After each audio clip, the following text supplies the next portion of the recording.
حکیم طارق محمود چغتائی صاحب اپنی ایک کتاب میں فرماتے ہیں، میں ایک ایسا عمل پیش خدمت کر رہا ہوں جو کسی اعتبار سے بھی اسم اعظم سے کم نہیں۔ اس پر عمل کرنے والے حیرت انگیز نتائج پائیں گے۔ 2-3 بار پڑھ کر اس کی تفصیلات کو اپنے ذہن میں بسائیے، پھر عمل کیجیے۔ بعد نماز عشاء یا اس وقت کیجیے جب آپ نے سو جانا ہو۔ درود تنجینہ 11 بار۔ انما امرہ اذا اراد شیئا ان یقول لہ کن فیکون 21 بار۔ یہ سورہ یاسین کی آخری سے پہلی آیت ہے۔ سورہ میں اس آیت کا نمبر 86 ہے۔ 21 بار یہ آیت پڑھنے کے بعد اتحیات پر بیٹھنے یا چوکڑی لگا کر یا جیسا آپ آرام دہ محسوس کریں ویسے بیٹھیے۔ جسم کو ڈھیلا چھوڑ دیجیے۔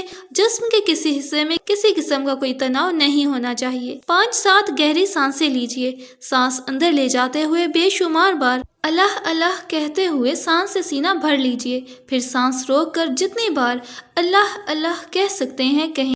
پھر آہستہ آہستہ ہو کہتے ہوئے سانس نکال دیں اور محسوس کریں کہ آپ کا باطن اس اسم پاک کی خوشبو سے معطر ہو گیا ہے۔ 5-7 سانس لینے سے آپ کا سارا اعصابی تناؤ ختم ہو جانا چاہیے۔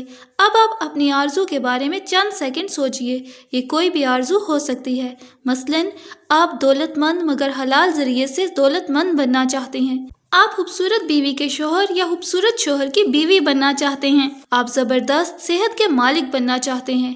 بیماری سے چھٹکارا پانا چاہتے ہیں۔ سائنسدان، چارٹرڈ اکاؤنٹنٹ، CSS افسر بننا چاہتے ہیں۔ اعلیٰ درجے کے کرکٹر بننا چاہتے ہیں۔ روحانی آدمی بننا چاہتے ہیں۔ آپ کار حاصل کرنا چاہتے ہیں یا ایسی کوئی محسوس شے حاصل کرنا چاہتے ہیں۔ جو بھی تمنا ہے، جو بھی آپ حاصل کرنا چاہتے ہیں، اس عمل سے حاصل کر سکتے ہیں۔ آپ کو صرف یہ کرنا ہے کہ مذکورہ درود شریف مذکورہ آیت لکھی ہوئی تعداد کے مطابق پڑھ کر اور 5-7 سانس لے کر آنکھیں بند کر لیں۔ جسم کو ویسے ہی ڈھیلا چھوڑے رکھیں اور یہ تصور کریں کہ وہ آرزو یا تمنا جو آپ کے دل میں ہے پوری ہو چکی ہے۔ تصور میں اس آرزو کے پورا ہونے کے بعد کے منظر کو اتنی تفصیل سے دیکھیں جیسے حقیقتاً وہ سب کچھ آپ کی زندگی میں موجود ہے۔ مثلاً ہم کوئی ایک مقصد سامنے رکھ کر ایک منظر تصور میں بتاتے ہیں تاکہ بات پوری طرح آپ کی سمجھ میں آ سکے۔ فرض کیجئے ہم نے ایک اعلیٰ عہدہ حاصل کرنا ہے۔ مثلاً ہمارے پاس انجینئرنگ کی ڈگری ہے۔ ہمیں نوکری نہیں مل رہی۔ ہمیں یہ بھی پتہ نہیں کہ ہمارے لیے کس محکمے میں نوکری کرنا بہتر ہے۔ اپنے چشم تصور میں یوں منظر بنائیں گے کہ ہم اپنے آپ کو نہایت اچھے اور شاندار لباس میں کرسی پر بیٹھے ہوئے دیکھ رہے ہیں۔ ہمارے آگے شایان شان ٹیبل ہے جس پر متعدد فائلیں اور ایسے ہی دوسری آفس کے استعمال کی چیزیں پڑی ہیں۔ ہم یعنی میں اس جگہ دلی طور پر مطمئن ہوں۔ چہرے پر سکون ہے۔ صحت و سلامتی کے مکمل آثار ہیں۔ مختلف ماتحت میرے پاس آ رہے ہیں۔ مختلف کاغذوں پر دستخط کر رہا ہوں۔ محکمے میں میری لگن، محنت اور ذہانت کی شہرت ہے۔ میرے افسر مجھ سے خوش ہیں۔ وہ مجھے اپنے آفس میں بلاتے ہیں، میرا احترام کرتے ہیں۔ مجھے بڑے بڑے پروجیکٹ تفویض کیے جا رہے ہیں۔ میں ان پروجیکٹس پر پورے انہماک اور ایمانداری سے کام کر رہا ہوں۔ میرے چار سو آسودگیوں اور خوشحالیوں کا دور دورہ ہے۔ پھر تصور میں اپنے آپ کو فیلڈ میں لے جائیں۔ وہاں بڑی وضاحت سے کام ہوتے ہوئے دیکھیں۔ اپنے آپ کو ان کاموں کا معائنہ کرتے ہوئے دیکھیں۔ اسی طرح اگر آپ شادی کرنا چاہتے ہیں تو اپنی ازدواجی زندگی کی تصویریں بنائیں۔ خوبصورت بیوی یا خوبصورت شوہر کو اپنی زندگی میں دیکھیں۔ جیسے گھر کا آئیڈیل آپ کے ذہن میں ہے وہ گھر خیالی دنیا میں بسائیں۔ اگر کسی محسوس کردار سے شادی کرنا چاہتے ہیں تو اسے اپنا شریک بنا کر یہ خیالی فلم اپنے تصور کی اسکرین پر چلائیں۔ پوری تفصیلات کو دیکھیں۔ بیانہ اگر آپ کسی مرد سے خلاصی پانا چاہتے ہیں یا طاقتور جسم کے متمنی ہیں تو اپنے آپ کو اس حالت میں دیکھیں کہ آپ کے عضلات میں بجلیاں بھری ہوئی ہیں۔ آپ اس مرض سے صحت پا چکے ہیں، خوبصورت ہو چکے ہیں، زندہ دل بن چکے ہیں۔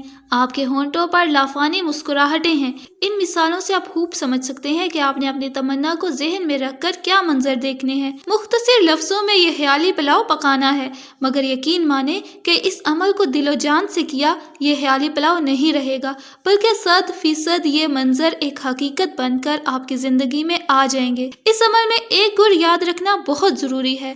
وہ گر ہے کہ آپ کے ذہن میں بار بار یہ بات آئے گی کہ آخر ایسا کیسے ہوگا۔ بس یہی آپ نے نہیں سوچنا۔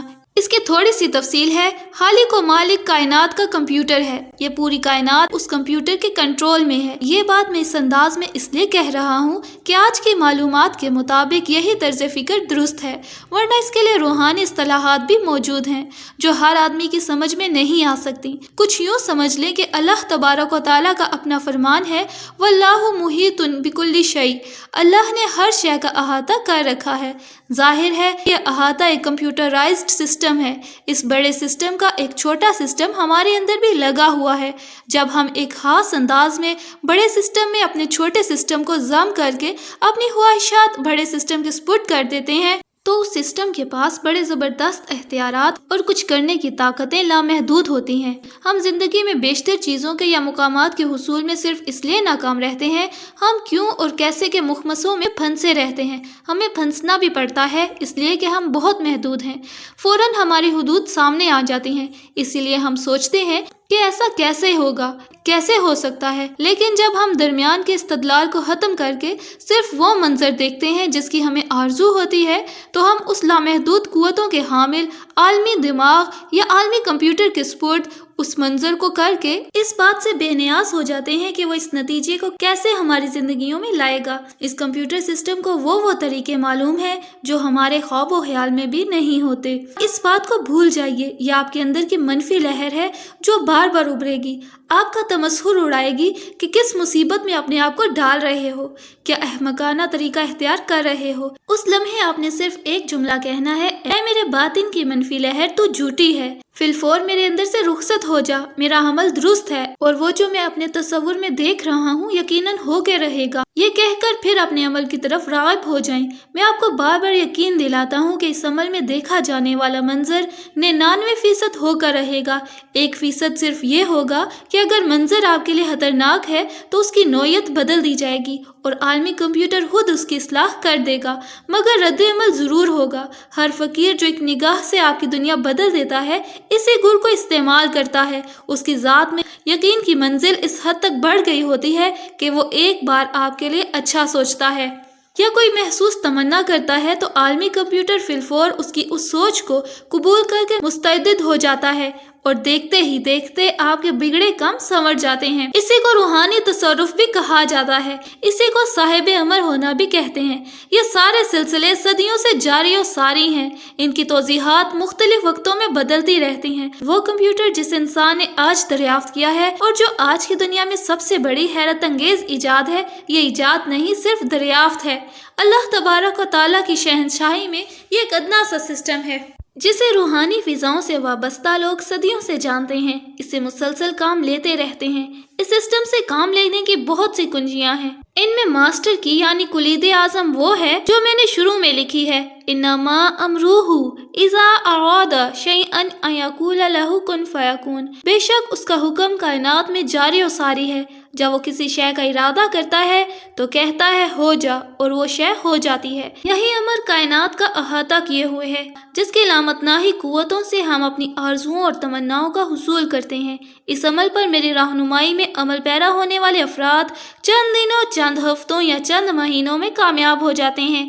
زیادہ دیر لگانے والے وہ ہوتے ہیں جو اپنی منفی لہر پر قابو نہیں پا سکتے۔ ایک وضاحت باقی ہے اور بہت ضروری ہے۔ اس مشق میں اپنی آرزو سامنے رکھتے ہوئے ناممکن باتوں کا نہ سوچیں، مثلاً یہ کہ میں ابدی زندگی پا چکا ہوں، مثلاً یہ کہ میں چند لمحوں میں، چند دنوں یا ہفتوں میں دنیا کا سب سے امیر آدمی بن چکا ہوں۔